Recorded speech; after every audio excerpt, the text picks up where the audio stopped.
साथियों नमस्कार।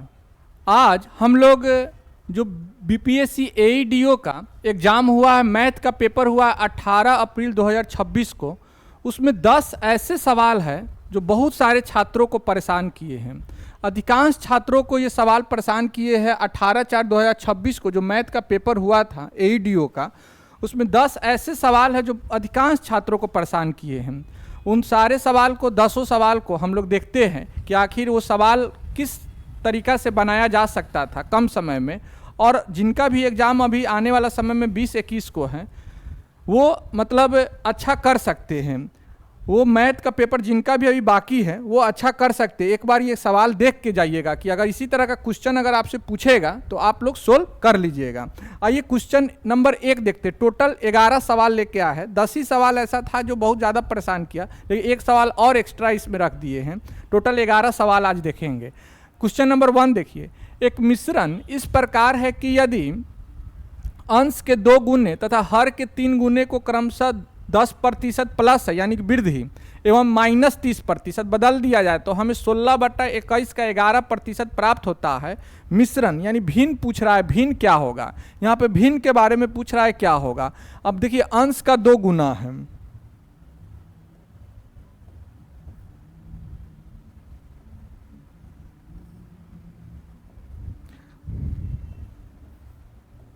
देखिए यहाँ अंश का 2 गुना, अगर x/y भिन्न है तो अंश का 2 गुना यानी 2x, और हर का 3 गुना है यानी 3y। 10% वृद्धि कर रहा है तो गुने 110 कर देंगे, और हर में कितना कमी कर रहा है, 30% कमी कर रहा है तो 70 कर देंगे, बराबर 16/21 का 16/21 का कितना हो जा रहा है बाबू, 11% यानी 11/100। 11/100। अब यहाँ देखिए एक 0 से 1 0 कट गया, यहाँ 11 से 11 कट गया, यहाँ 3 7 21 कट गया यहाँ पे। अब चलिए 2 से यहाँ काटेंगे तो 8 बार में कट जाएगा। 8 बार में ये 4 दूनी 8, 25 चौका 100, यानी x/y क्या आ गया, भिन्न आपका आ गया। x/y क्या आ गया बाबू, 2/25 आ गया। 2/25 आ गया, यानी ऑप्शन नंबर डी इसका सही उत्तर हो जाएगा। 2/25 इसका सही उत्तर हो जाएगा। बहुत आसान सवाल था, बस थोड़ा सा मतलब दिमाग लगाना था और सोल्व कर लेना था। चलिए आगे आइए, अगला क्वेश्चन देखते हैं। यदि n बराबर 3 के पावर 10 प्लस 3 के पावर 11 प्लस 3 के पावर 12 प्लस 3 के पावर 13 है तो n के कितने धनात्मक गुणनखंड होंगे। देखिए हमने क्या किया था, बिहार स्पेशल मैथ, जो भी बिहार के विभिन्न एग्जाम का जो छात्र तैयारी करते हैं उनको ध्यान में रखते हुए बिहार स्पेशल मैथ में पूरा चैप्टर वाइज मैथ का डिस्कशन किए थे, यानी प्रत्येक चैप्टर का कॉन्सेप्ट देखे थे, उसके बाद उसका क्वेश्चन देखे थे, प्रीवियस ईयर क्वेश्चन देखे थे। उसके बाद क्या किए कि 30 सेट बीपीएससी एईडीओ के एग्जाम होने से पहले तक लगभग 30 सेट, प्रत्येक सेट में 25-25 क्वेश्चन का डिस्कशन हम लोग देखे थे।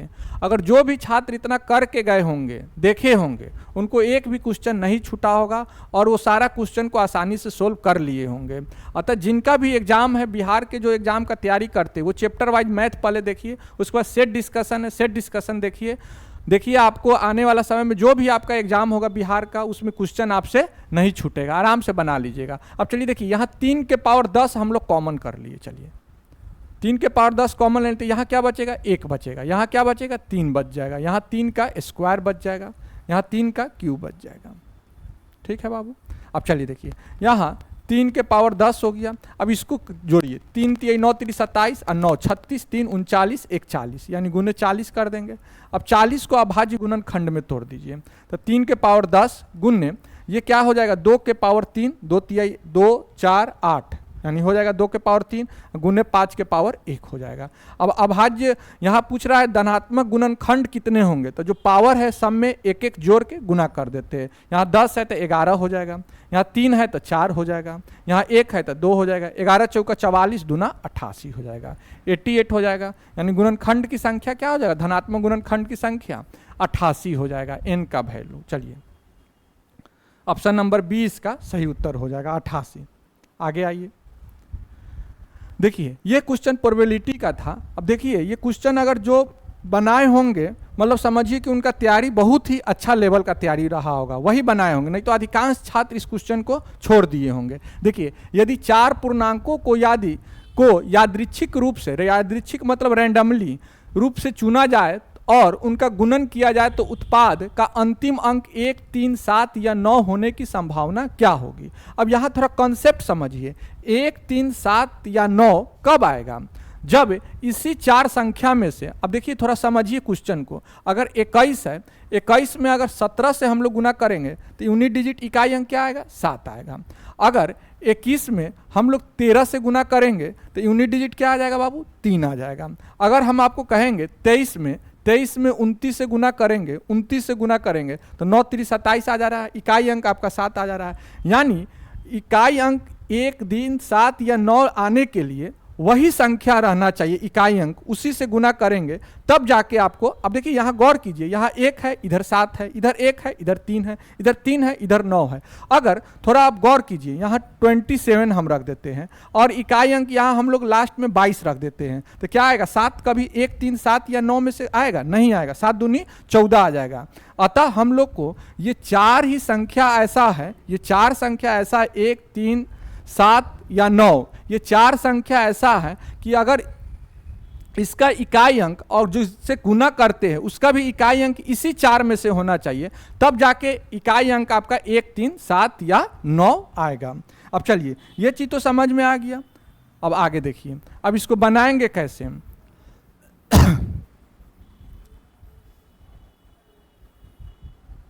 अब देखिए रैंडमली लिया जाता है, यादृच्छिक रूप से लिया जाता है, यानी चार में से कभी एक लिया जा सकता है। तो यानी क्या हो जाएगा, प्रोबेबिलिटी, एक संख्या के लिए प्रोबेबिलिटी हो जाएगा 4/10 हो जाएगा, एक संख्या के लिए प्रोबेबिलिटी हो जाएगा 4/10 हो जाएगा प्रायिकता। तो चार संख्या के लिए क्या हो जाएगा, बट पावर 4 हो जाएगा, पावर 4 हो जाएगा, यानी 2 दूनी 4, 5 दूनी 10, 2/5, 2/5 के पावर 4 हो जाएगा। अब देखिए 2 के पावर 4 यानी 16 हो जाएगा, 5 के पावर 4 यानी 625 हो जाएगा, 625 हो जाएगा, 16/625 ऑप्शन नंबर ए इसका सही उत्तर हो जाएगा। बस कॉन्सेप्ट समझना था, कॉन्सेप्ट जिसको पता होगा वो बनाया होगा, अन्यथा क्वेश्चन को छोड़ दिया होगा। अब देखिए क्वेश्चन नंबर 4 देखिए, ये भी क्वेश्चन लाजवाब क्वेश्चन पूछा था। जब 100 के पावर 25 में -25 को दशमलव संकेत पत्ती में लिखा गया है तो अंकों का योग क्या होगा, अंकों का योग क्या होगा। अब 100 के पावर 25 है तो हम लोग क्या लिख सकते हैं, ये 10 के पावर 50 लिख सकते हैं, 10 के पावर 50 लिख सकते हैं, -25 लिख सकते हैं, चलिए -25 लिख सकते हैं। 100 को लिख सकते हैं 10 का स्क्वायर और इन पावर है 25 तो अब हो जाएगा 10 के पावर 50। अब 10 के पावर 50 कहने का मतलब यानी 1 पे 50 जीरो, 1 पे 50 जीरो हो जाएगा। 10 के पावर 50 कहने का मतलब 1 पे 50 जीरो हो जाएगा, 50 जीरो हो जाएगा, 50 जीरो हो जाएगा बाबू, 50 जीरो हो जाएगा। इसमें से हम लोग 25 माइनस कर देंगे, 25 माइनस कर देंगे।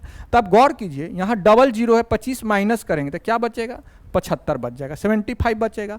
टोटल 50 है तो अब इधर कितना बच जाएगा, 48 बच जाएगा, सब 9 9 9 9 बचेगा तो 48 गुने 9 हो जाएगा, 48 गुने 9 ये हो जाएगा, 9 बार 48 आएगा, लास्ट में 75 आएगा। तो 48 में 9 से गुना कीजिए, 9 8 72 के 2 हाथ में 7, 9 चौका 36 और 36 7 43, 43 ये हो गया 432 और 7 5 12, 7 5 12 अंकों का योग पूछ रहा था, 2 2 4, 3 1 4, 4 1 4, 444 हो जाएगा। यानी ऑप्शन नंबर डी इसका सही उत्तर हो जाएगा, 4 का ऑप्शन नंबर डी इसका राइट आंसर हो जाएगा।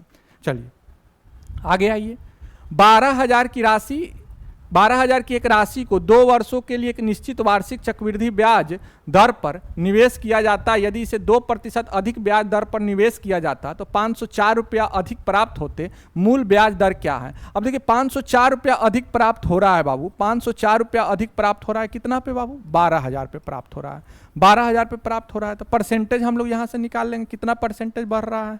चलिए 2 जीरो से 2 जीरो काट दिए, 12 से काटिए, 12 चौका 48, 2 4 24, यानी 12 दूना 24, यानी क्या रेट आ जाएगा, 4.2 आ जाएगा, 4.2 आ जाएगा। अब देखिए ये 4.2 परसेंटेज जो अंतर आ रहा है कब आएगा, जब 2% रेट वृद्धि हो रहा है, 2% रेट वृद्धि हो रहा है। अब ऑप्शन से हम लोग थोड़ा छाटने का प्रयास करेंगे कि 2% वृद्धि करने के बाद जो डिफरेंस होगा, रेट का डिफरेंस होगा वो 4.2 आना चाहिए। तो ऑप्शन नंबर बी देखिए, 4% लीजिएगा तो 4% एक साल का ब्याज 4%, 2 साल का कितना हो जाएगा, 4 4 8, 4 + 4 अब प्लस क्या करते हैं 4 गुने 4 बट्टा 100 करते हैं, बट्टा 100 करते हैं तो क्या आ जाएगा 8.16 आ जाएगा। अब इसमें 2% की वृद्धि कर दीजिए तो 6% हो गया। और 6% कहने का मतलब कितना 12.36, 12.36। अब 12.36 8.16 का डिफरेंस 4.2 आ रहा है, बिल्कुल आ रहा है 4.2 आ रहा है, तो यही इसका सही उत्तर हो जाएगा। यानी मूल ब्याज दर क्या है 4% इसका मूल ब्याज दर हो जाएगा। चलिए आगे आइए, यदि किसी त्रिभुज की भुजाओं के अनुपात 1/√3 है तो इसके संगत कोणों का अनुपात क्या। अब देखिए ये जो अनुपात दिया हुआ है गौर से जब देखिएगा तो ये एक समकोण त्रिभुज का अनुपात दिया हुआ, यानी 1 है √3 है ये 2 है। अब 1 का स्क्वायर 1 √3 का स्क्वायर 3 और 2 का स्क्वायर 4, मतलब कर्ण स्क्वायर बराबर क्या हो गया लंब स्क्वायर प्लस आधार स्क्वायर हो गया। अब देखिए ये समकोण त्रिभुज हो गया तो इसमें क्या होता है एक 90 डिग्री का कोण होता है, एक क्या हो जाएगा 60 डिग्री का हो जाएगा, एक क्या हो जाएगा बाबू 30 डिग्री का हो जाएगा। तो अनुपात निकाल दीजिए, कोणों का अनुपात पूछ रहा है तो 1 2 3 हो जाएगा, 1 2 3 हो जाएगा, बस आसान है। ऑप्शन नंबर बी इसका सही उत्तर हो जाएगा। खाली देख लेना था कि ये समकोण त्रिभुज है कि नहीं, बस दिया था ट्रिपलेट था। कुछ मित्रों ने पिकनिक पर जाने का निर्णय लिया तथा इस पर 768 खर्च करना निश्चित किया। इसमें से 4 मित्रों ने न जाने के कारण जिन मित्रों ने भाग लिया प्रत्येक मित्र को 16 अतिरिक्त वहन करना पड़ा। कुल कितने मित्रों ने पिकनिक में भाग लिया, तो हम लोग मान लिए कि x मित्रों ने भाग लिया तो 768/x हो गया, 768/x हो गया। और कुछ नहीं गया, 4 छात्र नहीं गया तो 768/x-4 x-4, इसी का डिफरेंस दिया हुआ है आपका 16 दिया हुआ है, 16 दिया हुआ है। इस मेथड से आप डायरेक्ट आप सोल्व कर सकते हैं, लेकिन इसमें टाइम टेकिंग होगा, थोड़ा गुणनखंड होगा, मतलब द्विघात समीकरण ला के करना पड़ेगा। अब जब देखिए यहाँ ऑप्शन दिया है तो 768 रुपया को ही भाग लगाएगा, 768 रुपया को ही भाग लगाएगा, 768 रुपया टोटल खर्च हुआ है। तो कितना छात्र कितना मित्र ने भाग लिया पिकनिक में, तो वो 768 को पूरा का पूरा तो काटेगा ही। तो आप देखिए इस ऑप्शन में से कौन ऑप्शन है जो 768 को पूरा का पूरा काटेगा, तो एक ही ऑप्शन है, ऑप्शन नंबर ए। 12 से कटेगा 768, 12 छक्के 72, यहाँ बचेगा 4 और 12 चौका 48, यानी ऑप्शन नंबर ए इसका सही उत्तर हो जाएगा, 12 हो जाएगा इसका सही उत्तर। ऑप्शन से भी हम लोग छाट के बना सकते थे, थोड़ा आसान क्वेश्चन था। चलिए, यदि चीनी के मूल्य में 10% की कमी के कारण राम 100 रुपया में 5 केजी चीनी अधिक खरीद सकता है तो चीनी का वास्तविक मूल्य प्रति किलोग्राम रुपया में। ये क्वेश्चन लगभग 5 से 10 बार हम बताए होंगे, सेम यही टाइप का क्वेश्चन बताए, केवल डिजिट चेंज है, इसी टाइप का क्वेश्चन बताए थे। 10% कमी है तो 10 बट्टा वास्तविक पूछ रहा है तो 100 - 10 कर देंगे, यानी 90 हो गया, 90 हो गया। रुपया ऊपर समान नीचा 100/5 कर देंगे, 100/5 कर देंगे। यहाँ 0 से 0 कट गया, यहाँ 20 25 100 हो गया, 20 25 100, 20/9 करेंगे तो 2.2/9% प्रति किलोग्राम हो जाएगा। ये प्रारंभिक मूल्य पूछ रहा है। अगर वर्तमान पूछता तो 10/100 कर देते, रुपया ऊपर की समान नीचे, यानी 100/5 कर देते, आ जाता आंसर आ जाता 2.2/9। चलिए आगे आइए, यदि ए का 40% प्लस बी का 65%, P बराबर Q बराबर है A का 50% प्लस B का 50%, तो हम लोग यहाँ A मान लेते हैं। A जहाँ A B धनात्मक संख्या है तो निम्नलिखित में से कौन सा कथन सत्य है, तो हम लोग A बराबर 200 मान लेते हैं और B बराबर क्या कर लेते हैं, B बराबर 100 मान लेते हैं, B बराबर 100 मान लेते हैं। चलिए ठीक है। अब देखिए A का 40% तो P बराबर क्या हो जाएगा, P बराबर क्या आ जाएगा 200 का 40% 80 हो जाएगा, ये हो जाएगा 65 हो जाएगा, कितना आ गया 145 आ गया, 145 आ गया। चलिए Q देख लेते क्या आ जाएगा, A का 50% तो यानी 100 ये हो जाएगा, प्लस फिर 50 हो जाएगा, यानी कितना हो जाएगा 150 हो जाएगा। तो क्या हो जाएगा, इसमें से कौन सा ऑप्शन सही हो रहा है, Q P से बड़ा है, Q P से बड़ा हो जाएगा, ऑप्शन नंबर बी सही उत्तर हो जाएगा। इसमें यहाँ एक छूटा भी है, A ग्रेटर देन B था, A ग्रेटर देन B छूटा हुआ है इस क्वेश्चन में। चलिए, एक ठोस एक अर्धगोले पर रखे शंकु के आकार का है, प्रत्येक की त्रिज्या 6 सेंटीमीटर और ठोस की कुल ऊंचाई 14 सेंटीमीटर, ठोस का पृष्ठीय क्षेत्रफल ज्ञात कीजिए। अब देखिए ये शंकु है, ये अर्धगोला पे प्रत्यारोपित है, देखिए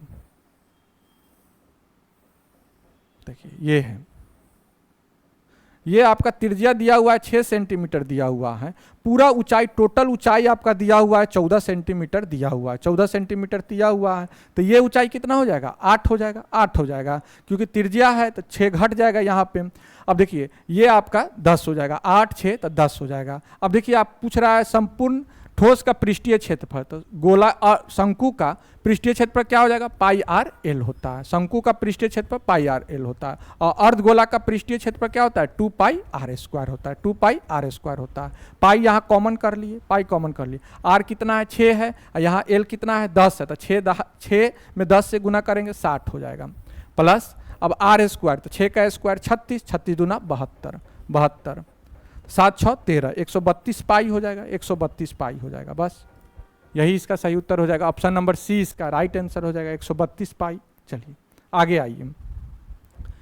1 Q plus 2 Q plus 3 Q plus 4 Q plus 5 Q 9 का क्यू के इकाई स्थान पर कौन सा अंक होगा। तो n प्राकृत संख्या के घनों का योग क्या होता है, घनों का योग क्या होता है, n इंटू n प्लस 1/2 का होल पावर 2 होता है। ठीक है, यही होता है ना। अब देखिए n कितना है, टोटल 9 तक है, तो 9 गुने 10/2 के पावर 2 कर देंगे। 2 से कटेगा 5 बार में, तो 9 × 45, 45 का स्क्वायर करेंगे, तो 5 का स्क्वायर इकाई अंक क्या हो जाएगा 25, यानी इकाई अंक 5 हो जाएगा। 5 का स्क्वायर 5 रहेगा, इकाई अंक 5 रहेगा। चलिए 25 आएगा ना लास्ट में, तो 5 हो जाएगा इकाई। ऑप्शन नंबर सी इसका सही उत्तर हो जाएगा। तो ये सब कुछ क्वेश्चन था, अगर जो छात्र प्रैक्टिस नहीं किया रहा होगा पहले से, उसको ये परेशान किया होगा क्वेश्चन। अब बहुत सारे छात्रों को ऐसा परेशानी हुआ है, ये सब 10-11 क्वेश्चन ऐसा था जो परेशान किया है अधिकांश छात्रों को, जो किया है, जो खास करके बिहार का एग्ज़ाम का तैयारी करते हैं और मैथ पे उतना ध्यान नहीं देते हैं, उसको ये सब दिक्कत हुआ होगा। कहते हैं रख हौसला वो मंजर भी आएगा, प्यासे के पास चलकर समंदर भी आएगा, थक कर न बैठ ऐ मंजिल के मुसाफिर, मंजिल मिलेगी और मिलने का मज़ा भी आएगा। बात बिल्कुल सही है साथियों।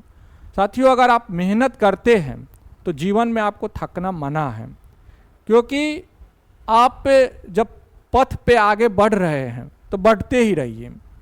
चाहे बीच राह में कभी कभी बाधाएं आए, मुसीबतें आए, चुनौतियाँ आए, उस सबको पार करते हुए आगे बढ़ते जाइए। देखिए निश्चित तौर पे आपको सफलता मिलेगी, और सही समय पे मिलेगी, और निश्चित रूप से मिलेगी, ये तय है।